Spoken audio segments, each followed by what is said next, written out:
Good evening students. बेटा last हम 2 theories कर चुके थे, 2 मॉडल। ठीक है, आज हम तीसरा मॉडल करेंगे, मास्टरी लर्निंग मॉडल। तो कह रहे हैं मास्टरी लर्निंग मॉडल जो एक नया इंस्ट्रक्शनल मॉडल था जो कि BS ब्लूम ने डेवलप किया था। जिसका नाम है इसका कि मॉडल जो है इसका इस्तेमाल करते हैं हम डेवलप करने के लिए मास्टरी लर्निंग और रियलाइजिंग ऑब्जेक्टिव ऑफ करिकुलम्स। तो इस मॉडल में क्या क्या इंक्लूड देखते हैं। 4 चीजें इंक्लूड हैं: classroom teaching, reinforcement techniques, remedial instructions और इंडिविजुअल लर्निंग डिवाइसेस। ठीक है, तो मास लर्निंग मॉडल जो है ग्रुप बेस्ड इंस्ट्रक्शंस है, इसमें कुछ रेमेडियल टेक्निक्स हैं, वीक स्टूडेंट्स को एक्स्ट्रा टाइम यहाँ पे दिया जाता है। Stop use in mass learning model की मास लर्निंग मॉडल में हम किसका इस्तेमाल नहीं करते। डिवाइडिंग द कंटेंट की हम कंटेंट को डिवाइड नहीं करते हैं। आइडेंटिफाइंग ऑब्जेक्टिव्स के ऑब्जेक्टिव को हम आइडेंटिफाई करते हैं हर यूनिट में। डिटरमाइनिंग मास्टरी लेवल की मास्टरी लेवल जो है यूनिट का उसको डिटरमाइन किया जाता है, ये ध्यान में रखते हुए कि ऑब्जेक्टिव्स जो है यूनिट के वो क्या है। क्वेश्चन के परसेंटेज के टर्म्स में हम इसको काउंट करते हैं टेस्ट के अंदर। मास्टरी लेवल को अचीव करने के लिए 80 to 85% क्वेश्चंस को अटेम्प्ट करना सही से बिल्कुल जरूरी है। जनरल टीचिंग एक्टिविटीज यहाँ पे हम स्टॉप करते हैं। जनरल टीचिंग एक्टिविटीज जो है वो पर ग्रुप में पर यूनिट होती हैं।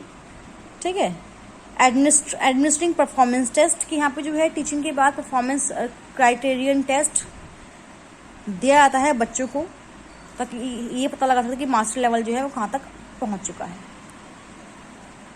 जो अचीवमेंट है स्टूडेंट्स की रेनफोर्समेंट बच्चों को देती है। फिर डायग्नोस्टिक टेस्ट जो है बच्चों को दिए जाते हैं जो अचीव नहीं कर पाते हैं मास्टर लेवल। इसमें जो डिफिकल्टीज होती हैं बच्चों की वो आइडेंटिफाई की जाती है। फिर रेमेडियल इंस्ट्रक्शंस जो हैं उनको अरेंज करते हैं लर्निंग डिफिकल्टीज के बेसिस पर। इसमें एक्स्ट्रा टाइम दिया जाता है बच्चों को स्टडी के लिए। बुक के जो सुझाव यहाँ पे दिए जाते हैं, ट्यूटोरियल क्लास यहाँ पे अरेंज की जाती हैं। स्टूडेंट्स को लर्निंग डिफिकल्टीज के बिहाफ पर डिवाइड किया जाता है। ब्रांचिंग रेमेडियल प्रोग्राम्स जो हैं उनका इस्तेमाल करते हैं और प्रोग्राम के बाद रीटेस्टिंग यहाँ पे दी जाती है। परफॉर्मेंस टेस्ट की आफ्टर रेमेडियल टीचिंग और इंस्ट्रक्शन पीपल्स को जो है हम परफॉर्मेंस टेस्ट देते हैं और उसके बाद पीपल को ग्रेडेशन किया जाता है। फीडबैक, परफॉर्मेंस टेस्ट और क्राइटेरियन प्रोवाइड करवाते हैं फीडबैक बच्चों का और टीचर का मास्टरी लर्निंग स्ट्रेटजी को अरेंज कराने में, ऑर्गेनाइज करवाने में। फिर है elements of mastery learning model के एलिमेंट्स क्या है। पहला है फोकस, कि ब्लूम ने कहा कि मास्टरी लर्निंग का जो एम है वो कंट्रोल करना है स्टूडेंट्स के पेस को, उनके एटीट्यूड्स को, उनके प्रीवियस नॉलेज को, सब्जेक्ट्स की, बिना किसी रेस्ट्रिक्शन के, टाइम के रेस्ट्रिक्शंस के। जो प्राइमरी ऑब्जेक्टिव है मॉडल का वो क्या है कि वो एक्वायर कर सके सेटिस्फैक्टरी लेवल का परफॉर्मेंस के स्कूल सब्जेक्ट्स में। लेकिन जो ब्लूम है वो ये स्टेट नहीं कर पाए कि जो मॉडल है उसका इस्तेमाल हम इजिली कर सकते हैं या नहीं क्लासरूम के अंदर। उनका ये कहा कि इसका इस्तेमाल हम कर सकते हैं तक जब हम अमेंडमेंट्स कर सकें ट्रेडिशनल ग्रुप्स के अंदर, ट्रेडिशनल ग्रुप इंस्ट्रक्शनल मेथड के अंदर। इस मॉडल के अनुसार कुछ स्टूडेंट जो हैं वो बच्चे जिनके पास टाइम है ज्यादा कि वो रिसीव कर सकें एक्स्ट्रा इंस्ट्रक्शंस फॉर्मेटिव एवल्यूशंस के लिए रिजल्ट के। मॉडर्न इंस्ट्रक्शन टेक्निक जो है लाइक प्रोग्राम लर्निंग प्रोसीजर, उनमें करिकुलम मोटिवेटेड होता है, जो डेवलप करता है। करिकुलम डेवलपर्स होते हैं ताकि वो सर्च कर सकें वाइड करिकुलम सिस्टम को, ताकि इंडिविजुअल इंस्ट्रक्शंस जो हैं वो ग्रेटर डिग्री प्रोपोर्शन के ग्रेटर डिग्री में और साथ साथ कंपेयर कर सके इंस्ट्रक्शन ट्रेडिशनल स्कूल्स में। सिंटेक्स क्या है, देखिए यहाँ पे जो है individual there is also individualised type of instructional program in the syntax of mastery learning model. Individualised instruction program जो है वो सिलेबस को हाईलाइट करता है। इसको हम नेक्स्ट है आपका ऑब्जेक्टिव्स के जो प्लानर है उसको बिलीव्स ऑब्जेक्टिव के बारे में सोचना चाहिए लर्नर के। लर्निंग प्रोसेस, इसमें अटेंशन दिया जाता है लर्निंग प्रोसेस को और लर्नर रिलेटेड एनवायरनमेंट को। ऑर्गेनाइजेशन ऑफ बिहेवियर ऑब्जेक्टिव यहाँ पे देखना होगा। डेवलपमेंट ऑफ मटेरियल के डेवलप करने के लिए लर्निंग मटेरियल को जो कि हेल्प करे ऑब्जेक्टिव के फुलफिलमेंट में। क्लोजनेस ऑफ फैक्टर्स की जो इंपॉर्टेंट फैक्टर्स हैं प्यूपिल, टीचर और सब्जेक्ट को उनको पास होना चाहिए। प्रोग्रेस ऑफ द स्टूडेंट की जो tend to keep an eye on the progress of students through proper feedback and by strengthening the management system. फिर social system Can solid system in any teaching model informs of the instruction between the student and teacher. ये हमें inform करता है instruction student और teacher के बीच में. करें master learning model में करें एक इम्पॉर्टेंट रोल है टीचर का.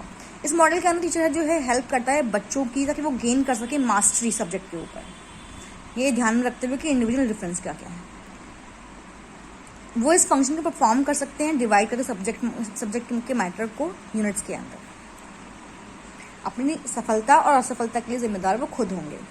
नेक्स्ट सपोर्ट सिस्टम कि जो मॉडल है वो एनालाइज करता है फैक्ट कि बच्चा जो है उसने मास्टरी सब्जेक्ट पर गेन कर ली है या फिर उसने डिजायर्ड ऑब्जेक्ट को गेन किया है. मॉडल जो है एम्फोसिस करता है डायग्नोस्टिक टेस्ट पर. मास्टर लर्निंग इम्प्लीमेंट कर सकता है हो सकता है प्रॉपर लेयर ऑब्जेक्टिव्स क्लियर हों और टीचिंग जो है वो कंफर्म हो, उसके जो स्टैंडर्ड्स हैं वो सेट हों. एक और ये सिस्टम है ये रिकमेंड करता है evolution through train teachers. Evolution में डायग्नोस्टिक इवोल्यूशन में क्या होता है कि evolution there are diagnostic test in every unit. हर यूनिट में डायग्नोस्टिक टेस्ट लिया जाता है ताकि जो परफॉर्मेंस है बच्चों की उसको हम असेस कर सकें. डायग्नोस्टिक टेस्ट रिप्रेजेंट करते हैं स्पेशल प्रोग्राम जिससे हर बच्चे को गुजरना पड़ता है. जो डेटा होता है डायग्नोस्टिक टेस्ट का उसका इस्तेमाल करते हैं डिफिकल्टीज को सॉल्व करने में. अगला है आपका applications of mastery learning model. तो कुछ एप्लीकेशंस हैं. पहले के development of self initiation, development of self analysis, development of self confidence, development of problem solving qualities, self pacing और सेटिस्फैक्टरी परफॉर्मेंस. ये जो है कुछ एप्लीकेशंस हैं मास्टर लर्निंग मॉडल. अगला है कॉन्सेप्ट अटेनमेंट मॉडल. जो कॉन्सेप्ट अटेनमेंट मॉडल है टीचिंग का वो बिलोंग करता है इंफॉर्मेशन प्रोसेसिंग मॉडल की कैटेगरी से. इसको डेवलप किया जे.एस. ब्रूनर ने, जे.एस. गुड्रो और जॉर्ज ऑस्टिन ने. इसको नाम दिया गया ब्रूनर्स कॉन्सेप्ट अटेनमेंट मॉडल. जो मॉडल था ये इमर्ज आउट हुआ था ह्यूमन बीइंग की थिंकिंग प्रोसेस के स्टडी से. असर्शन पर बेस्ड है कि human being is endured with the capacity to discriminate and to categorise thing in group. इस बात पर ये बेस्ड था. अब कह रहे हैं कि इस मॉडल की जो इसका इस्तेमाल जो है हम टीचिंग कॉन्सेप्ट्स के लिए करते हैं बच्चों के.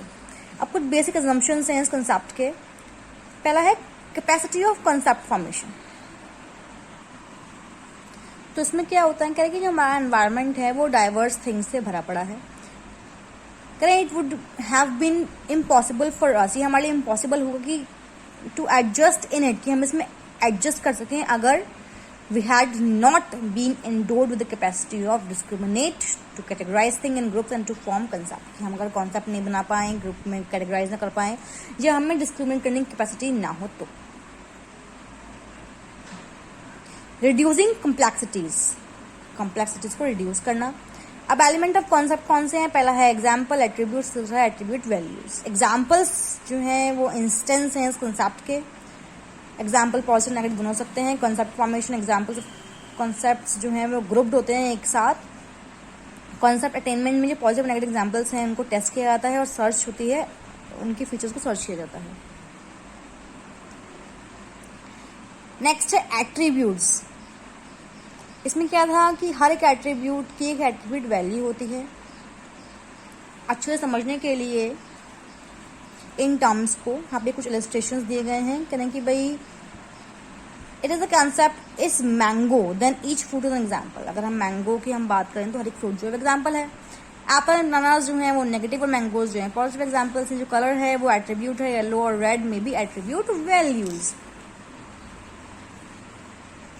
नेक्स्ट है सेम स्ट्रेटेजीज कि इन कैटेगराइजिंग और कॉन्सेप्ट फॉर्मेशन. कैटेगराइजिंग और कॉन्सेप्ट फॉर्मेशन में जो कहने की हालांकि जो कॉन्सेप्ट है वो कैटेगराइज है अलग अलग, वो अलग अलग हो सकता है culture to culture. yet all sets of concepts are categorized are more or less the same कि ज़्यादा कम समान हो सकते हैं. दो कंपोनेंट हैं. पहला है एक्ट ऑफ कैटेगरी फॉर्मेशन, दूसरा है act of concept attainment. Concept formation in the first step towards concept attainment. देखो क्या कहता है इसके अंदर. आगे बोल रहे हैं नेक्स्ट टॉपिक है डिटरमाइनिंग द कॉन्सेप्ट. कॉन्सेप्ट को डिटरमाइन करना. कॉन्सेप्ट अटेनमेंट में कॉन्सेप्ट को डिटरमाइन किया जाता है. एडवांस में टास्क को डिटरमाइन किया जाता है. टास्क जो है डिटरमाइन करता है कॉन्सेप्ट के एलिमेंट्स. जो कॉन्सेप्ट फॉर्मेशन है वो एक्ट करती है by which new categories are formed. यहाँ पे इन्वेंशन की जाती है। फिर है concept formation and concept attainment की कॉन्सेप्ट फॉर्मेशन और कॉन्सेप्ट अटेनमेंट जो है वो अलग अलग होती हैं in terms of thinking process. Consequently इनको जरूरत होती है अलग अलग टीचिंग स्ट्रेटजीज की। Hilda Taba's inductive thinking model जो है एग्जाम्पल है एक। नेक्स्ट रिसेप्शन एंड सिलेक्शन कि इन आइडेंटिफाइंग द स्ट्रेटजीज की आइडेंटिफाई करने के लिए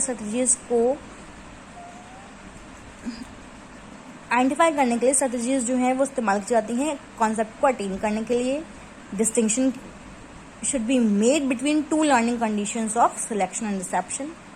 रिसेप्शन कंडीशन में क्या होता है कि जो टीचर है वो प्रेजेंट करता है example in pre arranged order labelling them yes और नो। और सिलेक्शन कंडीशन में क्या होता है कि जो एग्जाम्पल्स हैं उनको मार्क किया जाता है यस और नो की फॉर्म में। इन आइडियाज के बिहाफ पर ब्रूनर ने एसोसिएट किया ब्रूनर और उसके एसोसिएट ने डेवलप किया a number of teaching models. Well and John ने मेंशन किए 3 मॉडल कॉन्सेप्ट अटेनमेंट के। पहला reception model of concept attainment, selection model of concept attainment और मॉडल ऑफ अनऑर्गेनाइज्ड मटेरियल। अब यहाँ पे कुछ एलिमेंट्स हैं। पहला है फोकस की जो मेन फोकस है मॉडल का वो है डेवलप करना inductive reasoning of the students. Bruner और उसके एसोसिएट ने ओरिजिनेट किया अपने वर्क को प्रोसेस का डिस्क्रिप्शन के लिए जिसके थ्रू जो स्टूडेंट्स हैं वो डिस्क्रिमिनेट कर सकें एट्रीब्यूट्स को, चीज़ों के, पर्सन्स को, इवेंट्स को, प्लेस को कैटेगरीज के अंदर। स्टूडेंट को सिखाया गया कॉन्सेप्ट ताकि वो उसका इस्तेमाल कर सकें ताकि वो अच्छी अलग सिचुएशन में अच्छी लाइफ को जी सके। सिंटेक्स के structure of the model has the following 4 phases. 4 phases थे सिंटेक्स के अंदर। पहला है प्रेजेंटेशन ऑफ डेटा कि डेटा को आप प्रेजेंट करें बच्चों के सामने। जो पहला फेज है present data before the students to speculate about the concept. सबसे पहले क्या होता है कि जो टीचर है वो एक्सप्लेन करता है बच्चों को कि एक्टिविटी को कैसे करना है।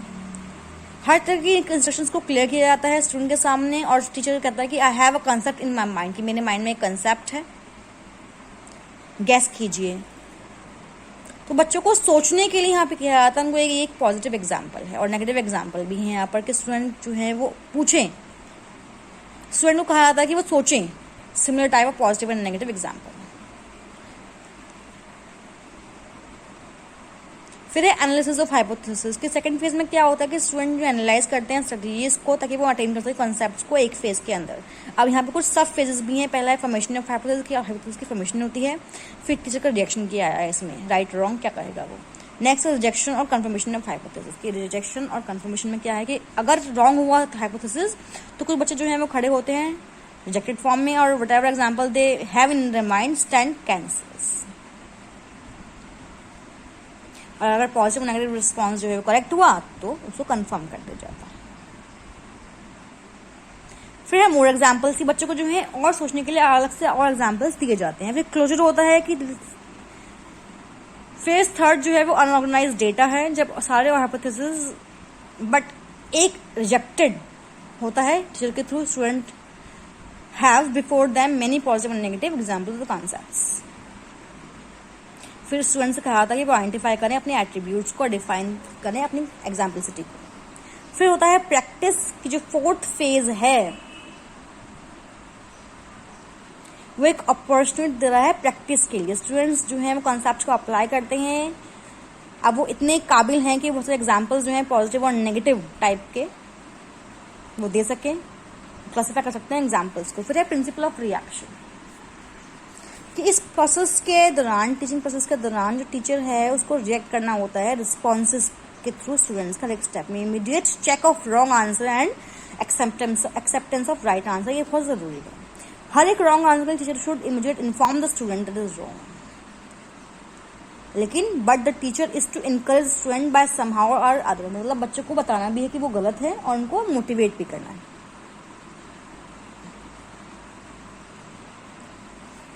उसको एफर्ट्स करने हैं ताकि वो नेचुरल एंड पॉसिबल इंटरेक्शन कर सके बच्चे और टीचर के बीच में। टीचर को इंश्योर करना है कि neither the student nor he himself selects in the situations. फिर है सोशल सिस्टम। जो टीचिंग सिचुएशन है ये मॉडरेटली स्ट्रक्चर है। जो टीचर है उसे कंट्रोल करना है हर एक क्लासरूम के एक्शन को। टीचर को मोटिवेट करना है बच्चों को पार्टिसिपेट कर सकें टास्क में अलग अलग फेज में। टीचर को ये श्योर करना है कि जो स्टूडेंट्स हैं वो क्लियर हों टास्क को लेकर। प्रॉपर इंटरेक्शन हो बच्चों के बीच में और टीचर के बीच में। फिर है सपोर्ट सिस्टम, कि जो नेचर डेटा का वो ऐसा हो कि स्टूडेंट्स को समझ सके, आइडेंटिफाई कर सके कॉन्सेप्ट को। लेसन रिक्वायर करता है कॉन्सेप्ट को, which can be arranged so that concept may be drawn from the material. Material should be presented in discrete unit, कि material को अलग यूनिट में discrete पॉजिटिव और नेगेटिव ऐसे प्रेजेंट करना है। पॉजिटिव और नेगेटिव एग्जाम्पल जो है टीचर बच्चों को दे। फिर एप्लीकेशन की कॉन्सेप्ट अटेनमेंट मॉडल बहुत यूजफुल है टीचिंग के अंदर, कॉन्सेप्ट को समझाने में। इंडक्टिव रीजनिंग के थ्रू अलग अलग डिफरेंट कॉन्सेप्ट जो हैं बहुत सारे डिसिप्लिन को लेकर वो सिखाए जा सकते हैं यहाँ पर इजीली। मॉडल जो है वो क्लास में वंडर ला सकता है लैंग्वेज टीचिंग में और मैथमेटिक्स में। Language learner attends the linguistic structures, grammar और the syntactic structure of every language. तब जो बेसिक है कंसेप्ट का मैथमेटिक कॉन्सेप्ट्स का उसको इफेक्टिवली यहाँ पर समझाया सकता है। जो कॉन्सेप्ट है बच्चों के माइंड में सेट किया जा सकता है लॉन्ग टाइम के लिए। या कुछ प्रिंसिपल्स हैं यहाँ पर, principle of inductive teaching, principle of observation, principle of activity, principle of imaginary abilities, principle of applications. ये कॉन्सेप्ट मॉडल के कुछ प्रिंसिपल्स हैं। यहीं पर आपका ये जो क्वेश्चन था मॉडल वाला ये खत्म हो जाता है। नेक्स्ट जो क्वेश्चन है वो हम नेक्स्ट क्लास में करेंगे। जो भी डाउट रहते हैं वो आप मुझसे पूछ लेंगे।